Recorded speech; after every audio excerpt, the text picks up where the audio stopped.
بسم اللہ الرحمن الرحیم۔ کتاب قصص القرآن، پارٹ نمبر 5، حصہ اول، پیج نمبر 49۔ مگر قرآن عزیز میں شادی کا قصہ مذکور نہیں ہے، صرف قربانی نظر کا ذکر ہے، اور اس روایت سے زائد حابیل کی نعش کے دفن کے متعلق یہ اضافہ ہے۔ قتل کے بعد قابیل حیران تھا کہ اس نعش کا کیا کرے۔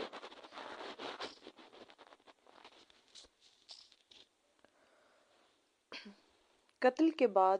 قابیل حیران تھا کہ اس نعش کا کیا کرے۔ ابھی تک نسل آدم موت سے دوچار نہیں ہوئی تھی، اور اسی لیے حضرت آدم نے مردے کے بارے میں کوئی حکم الہی نہیں سنایا تھا۔ یک اس نے دیکھا کہ ایک کوے نے زمین کریت کریت کر گڑھا کھودا۔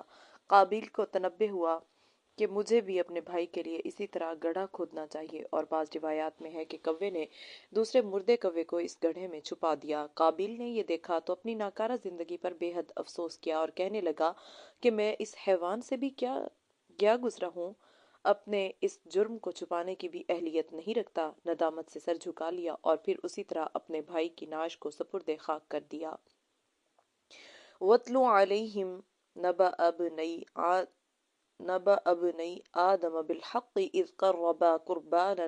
فَتُقُبِّلَ مِنْ أَحَدِهِمَا وَلَمْ يُتَقَبَّلْ مِنَ الْآخَرِ قَالَ لَأَقْتُلَنَّكَ قَالَ إِنَّمَا يَتَقَبَّلُ اللَّهُ مِنَ الْمُتَّقِينَ لَئِن بَسَطتَ إِلَيَّ يَدَكَ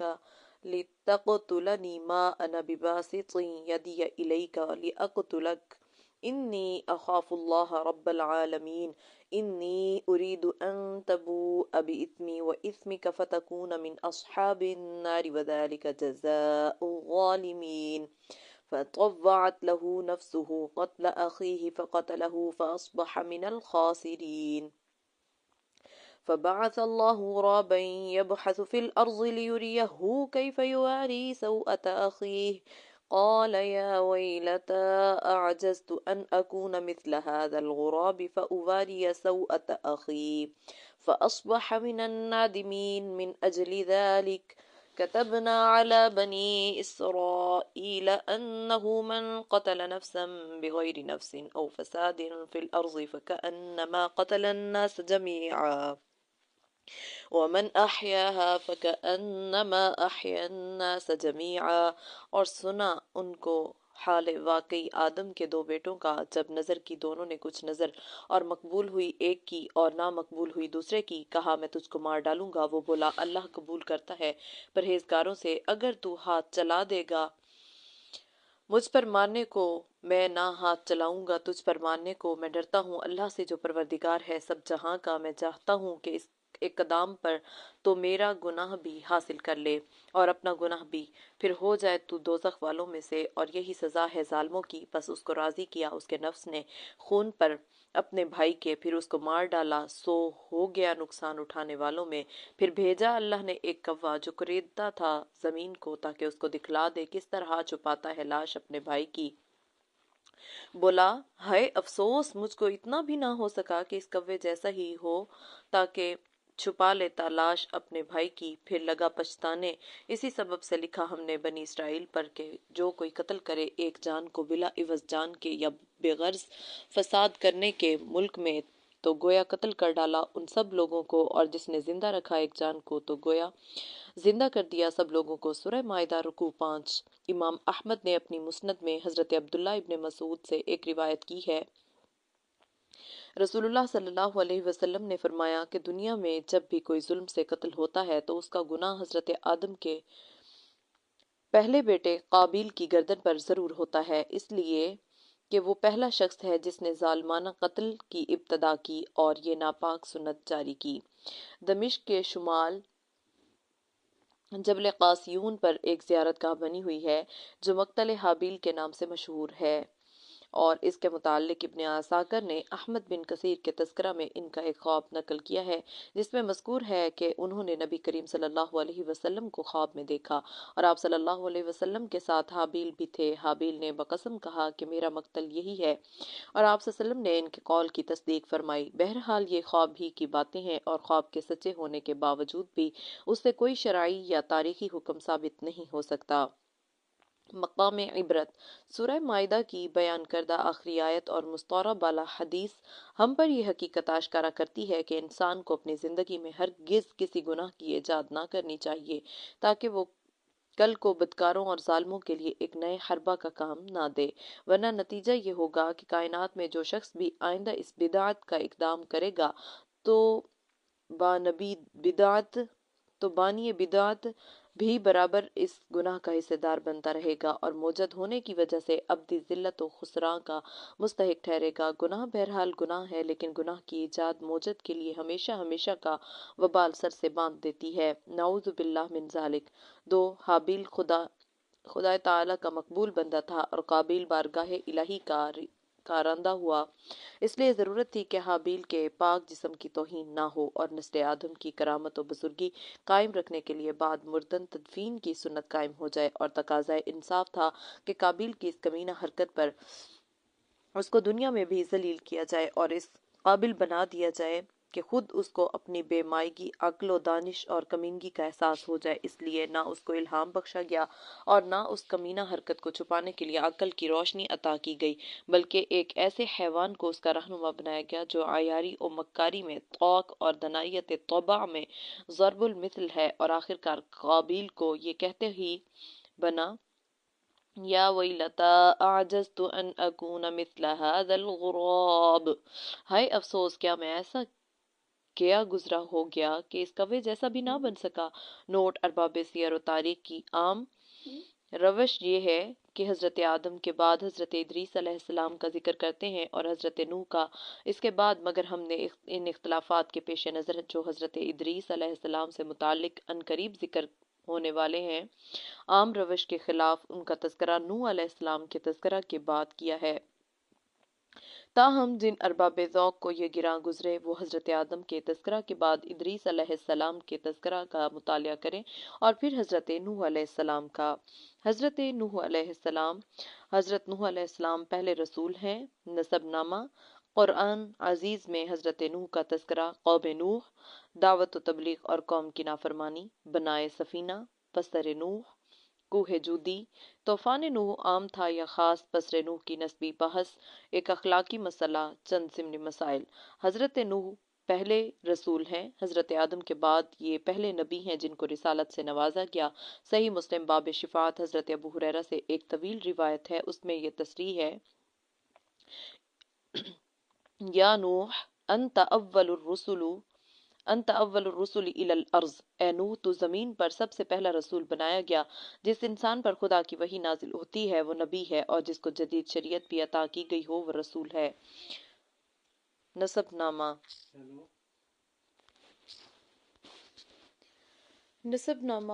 علم الانساب کے ماہرین نے حضرت نوح علیہ السلام کا نسب نامہ اس طرح بیان کیا ہے: نوح بن لامک بن متوشع بن متوشالح بن اخنوخ یا خنوخ بن یارد بن مہلیل بن قینان بن انوش بن شیس بن آدم۔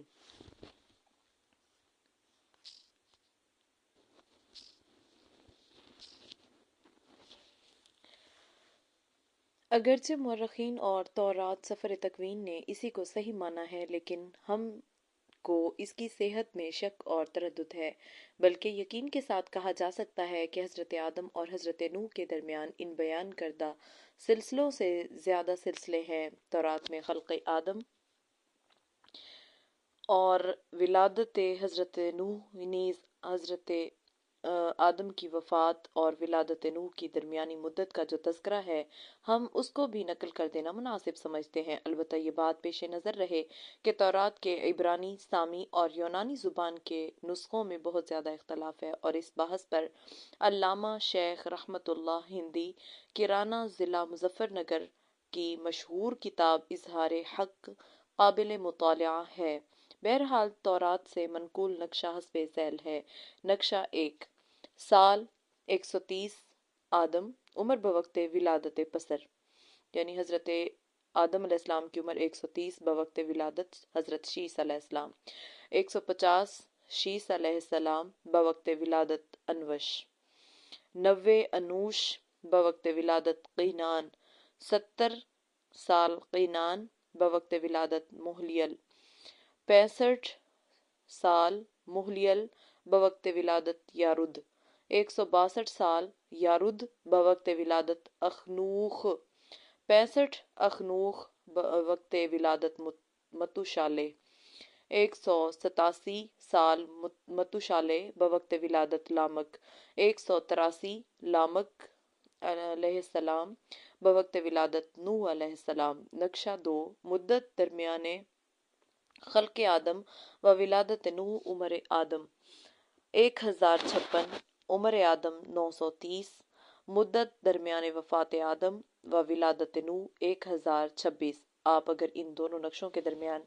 حسابی مطابقت کرنا چاہیں تو کامیاب نہ ہو سکیں گے، اس لیے کہ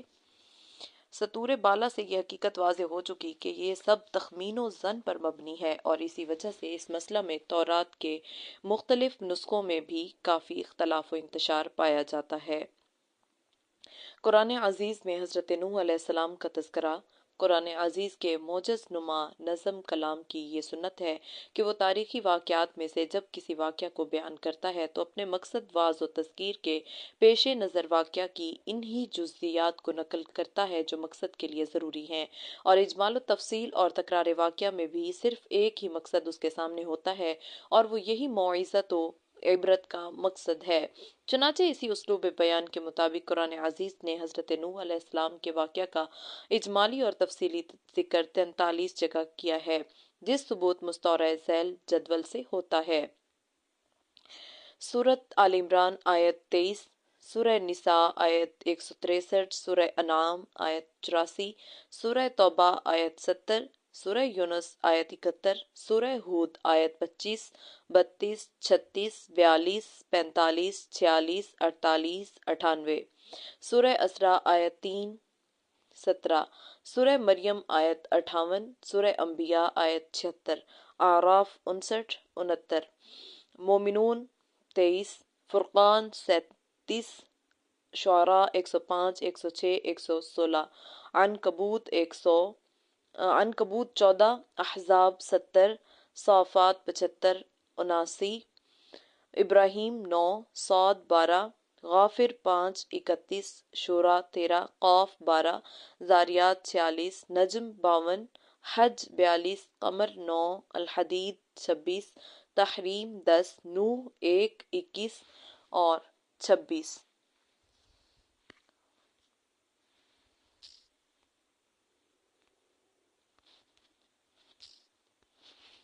لیکن اس واقعہ کی اہم تفصیلات صرف سورہ اعراف، ہود، مومنون، شعراء، قمر اور سورہ نوح ہی میں بیان ہوئی ہیں۔ ان سے حضرت نوح اور ان کی قوم کے متعلق جس قسم کی تاریخ بنتی ہے وہی ہمارا موضوع بیان ہے۔ قوم نوح علیہ السلام۔ حضرت نوح کی بعثت سے پہلے تمام قوم خدا کی توحید اور صحیح مذہبی روشنی سے یکسر ناآشنا ہو چکی تھی، اور حقیقی خدا کی جگہ خود ساختہ بتوں نے لے لی تھی۔ غیر اللہ کی پرستش اور اصنام پرستی ان کا شعار تھا۔ دعوت و تبلیغ اور قوم کی نافرمانی آخر سنت اللہ کے مطابق ان کے رشد و ہدایت کے لیے بھی انہی میں سے ایک ہادی اور خدا کے سچے رسول نوح علیہ السلام کو مبعوث کیا گیا۔ حضرت نوح علیہ السلام نے اپنی قوم کو راہ حق کی طرف پکارا اور سچے مذہب کی دعوت دی، لیکن قوم نے نہ مانا اور نفرت و حقارت کے ساتھ انکار پر اصرار کیا۔ امراء و رؤساء قوم نے ان کی تکذیب تحقیر کا کوئی پہلو نہ چھوڑا، اور ان کے پیرووں نے انہی کی تقلید و پیروی کے ثبوت میں ہر قسم کی تذلیل و توہین کے طریقوں کو حضرت نوح علیہ السلام پر آزمایا۔ انہوں نے اس بات پر تعجب کا اظہار کیا کہ جس کو نہ ہم پر دولت و ثروت میں برتری حاصل ہے اور نہ وہ انسانیت کے رتبہ سے بلند فرشتہ ہیکل ہے، اس کو کیا حق ہے کہ وہ ہمارا پیشوا بنے اور ہم اس کے احکام کی تعمیل کریں۔ وہ غریب اور کمزور افراد قوم کو جب حضرت نوح کا تابع اور پیرو دیکھتے تو مغرورانہ انداز میں حقارت سے کہتے، ہم ان کی طرح نہیں ہیں کہ تیرے تابع فرمان بن جائیں اور تجھ کو اپنا مقتدا مان لیں۔ وہ سمجھتے تھے کہ یہ کمزور اور پست لوگ نوح علیہ السلام کے اندھے مقلد ہیں، نہ یہ ذی رائے ہیں کہ ہماری طرح اپنی جانچی پرکھی رائے سے کام لیتے، اور نہ ذی شعور ہیں کہ حقیقت حال کو سمجھ لیتے، اور اگر وہ حضرت نوح کی بات کی طرف کبھی توجہ دیتے تو ان سے اصرار کرتے کہ پہلے ان پست اور غریب افراد قوم کو اپنے پاس سے نکال دے، تب ہم تیری بات سنیں گے، کیونکہ ہم کو ان سے گھن آتی ہے اور ہم اور یہ ایک جگہ نہیں بیٹھ سکتے۔ حضرت نوح اس کا ایک ہی جواب دیتے کہ ایسا کبھی نہ ہوگا، کیونکہ یہ اللہ کے مخلص بندے ہیں۔ اگر میں ان کے ساتھ ایسا معاملہ کروں جس کے تم خواہش مند ہو تو خدا کے عذاب سے میرے لیے کوئی جائے پناہ نہیں ہے۔ میں اس کے دردناک عذاب سے ڈرتا ہوں، اس کے ہاں اخلاص کی قدر ہے، امیر و غریب کا وہاں کوئی سوال نہیں ہے۔ نیز ارشاد فرماتے کہ میں تمہارے پاس اللہ کی ہدایت کا پیغام لے کر آیا ہوں، نہ میں نے غیب دانی کا دعویٰ کیا ہے، نہ فرشتہ ہونے کا، خدا کا برگزیدہ پیغمبر اور رسول ہوں، اور دعوت و ارشاد میرا مقصد و نصب العین ہے۔ اس کو سرمایہ دار نہ بلندی، غیب دانی یا فرشتہ ہیکل ہونے سے کیا واسطہ؟ یہ کمزور و نادار افراد قوم جو خدا پر سچے دل سے ایمان لائے ہیں تمہاری نگاہ میں اس لیے حقیر و ذلیل ہے کہ وہ تمہاری طرح صاحب دولت و مال نہیں ہے، اور اسی لیے تمہارے خیال میں یہ نہ خیر حاصل کر سکتے ہیں اور نہ سعادت، کیونکہ یہ دونوں چیزیں دولت و حشمت کے ساتھ ہیں، نہ کہ نکبت و افلاس کے ساتھ۔ سو واضح رہے کہ خدا کی سعادت و خیر کا قانون طاہری دولت حشمت کے تابع نہیں ہے، اور نہ اس کے ہاں سعادت و ہدایت کا حصول و ادراک سرمایہ کی رونق کے زیر اثر ہے، بلکہ اس کے برعکس ثمانیت نفس، رضا الہی، غنائے قلب اور اخلاص نیت و عمل پر موقوف ہے۔ حضرت نوح علیہ السلام نے یہ بھی بارہا تنبیہ کی کہ مجھ کو اپنی اس ابلاغ دعوت وار صالح ہدایت میں نہ تمہارے مال کی خواہش ہے، نہ جاہ و منصب کی، میں اجرت کا طلبگار نہیں ہوں، اس خدمت کا حقیقی اجر و ثواب تو اللہ ہی کے ہاتھ میں ہے، اور وہی بہترین قدردان ہے۔ غرض سورہ ہود حق و تبلیغ کے ان تمام مکالموں، مناظروں اور پیغامات حق کے انہی ارشادات عالیہ کا ایک غیر فانی ذخیرہ ہے۔ فقال الملأ الذین کفروا من قومه ما نراک الا بشرا مثلنا وما نراك اتبعك إلا الذين هم أراذلنا بادي الرأي وما نرى لكم علينا من فضل بل نظنكم كاذبين قال يا قوم أرأيتم إن كنت على بينة من ربي وآتاني رحمة من عنده فعميت عليكم أنلزمكموها وأنتم لها كارهون ويا قوم لا أسألكم عليه مالا إن أجري إلا على الله وما أنا بطارد الذين آمنوا إنهم ملاقو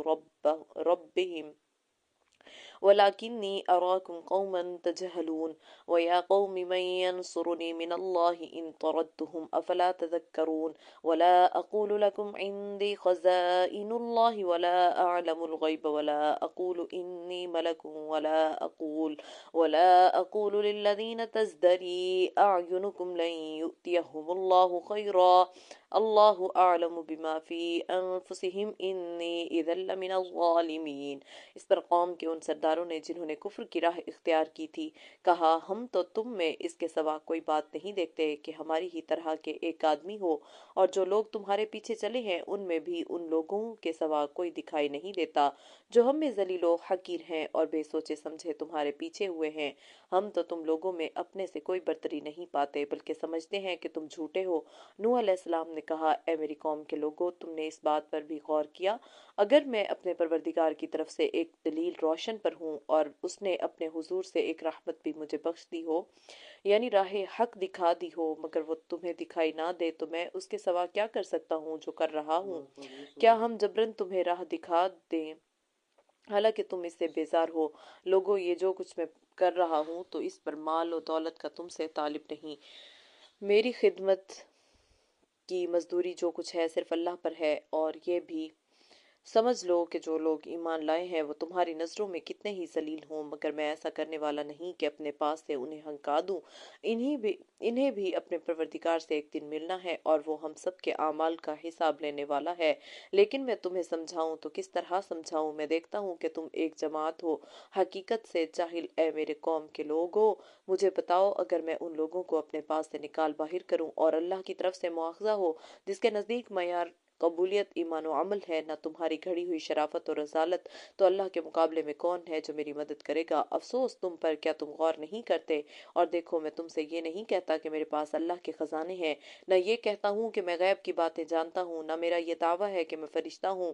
میں یہ نہیں کہتا کہ جن لوگوں کو تم حقارت کی نظر سے دیکھتے ہو اللہ انہیں بھلائی نہیں دے گا، جیسا کہ تمہارا اعتقاد ہے۔ اللہ ہی بہتر جانتا ہے جو کچھ ان لوگوں کے دلوں میں ہے۔ اگر میں تمہاری خواہش کے مطابق ایسا کہوں تو جو ہی ایسی بات کہی میں ظالموں میں سے ہو گیا۔ سورہ ہود رکوع 3۔ بہرحال حضرت نوح علیہ السلام نے انتہائی کوشش کی کہ بدبخت قوم سمجھ جائے اور اللہ کی رحمت کی آغوش میں آ جائے، مگر قوم نے نہ مانا، اور جس قدر اس جانب سے تبلیغ حق میں جد و جہد ہوئی، اسی قدر قوم کی جانب سے بغض و عناد میں سرگرمی کا اظہار ہوا، اور ایذا و رسانی اور تکلیف دہی کے تمام وسائل کا استعمال کیا گیا، اور ان کے بڑوں نے عوام سے صاف صاف کہہ دیا کہ تم کسی ود، سوا، یغوث، یعوق اور نصر جیسے بتوں کی پرستش کو نہ چھوڑو۔ یہی وہ مباحث ہیں جن کو سورہ نوح میں تفصیل سے بیان کیا گیا اور جو بلا شبہ ہدایت و ضلالت کے مہم و مسائل کو آشکار کرتے ہیں۔ إنا أرسلنا نوحا إلى قومه أن أنذر قومك من قبل أن يأتيهم عذاب أليم قال يا قوم إني لكم نذير مبين أن اعبدوا الله واتقوه وأطيعون يغفر لكم من ذنوبكم ويؤخركم إلى أجل مسمى إن أجل الله إذا جاء لا يؤخر لو كنتم تعلمون قال رب إني دعوت قومي ليلا ونهارا فلم يزدهم دعائي إلا فرارا وإني كلما دعوتهم لتغفر لهم جعلوا أصابعهم في آذانهم واستغشوا ثيابهم وأصروا واستكبروا استكبارا ثم إني دعوتهم جهارا ثم إني أعلنت لهم وأسررت لهم إسرارا فقلت استغفروا ربكم إنه كان غفارا۔ ہم نے بھیجا نوح کو اس کی قوم کی طرف کو ڈرا اپنی قوم کو اس سے پہلے کہ پہنچے ان پر عذاب دردناک۔ بولا، اے میری قوم،